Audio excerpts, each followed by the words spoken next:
Well, 6:17, and this morning we introduce you to an artist who has made a name for themselves in historic downtown Jacksonville. Ashley King has today's Discover Arkansas.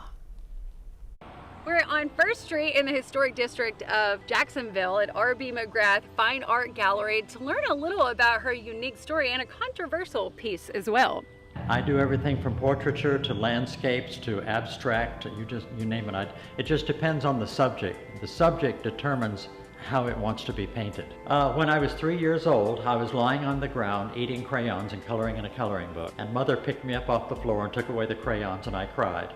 And I knew then I was going to be an artist. One of my paintings is in a museum in Little Rock, the Old State House Museum. A couple of my paintings are hanging in the lobby of City Hall. The fact that I'm in a presidential collection, and I'm basically self-taught. My favorite piece, the violin. That's the one that the Chinese wall art manufacturer stole the image off the internet. And the documentary was actually made about that. That's what, yes, it was called Digital Perugias, which just came out a couple of months ago. And it's getting a lot of views. I did this in 2006, and it won State Fair Creative Arts Award for trompe-l'oeil. Trompe-l'oeil is the ability to make a painting look three-dimensional on a two-dimensional canvas. And it was in 2012 that we discovered that the Chinese wall art manufacturer had stolen the image off the internet and began selling it, copies of it all over the world. So it's got some fame now, I think. My rendition of the Mona Lisa by Leonardo, and it's done in the exact same measurements as the real Mona Lisa. When an artist has been gone for over 100 years, their work becomes public domain, so you're allowed to do things like that. Your paintings have such vibrancy to them. I love very dimensional, yes, as you spoke about. So it almost like almost like you can pick up the fruit and right, pick it out of the basket. It jumps out at you.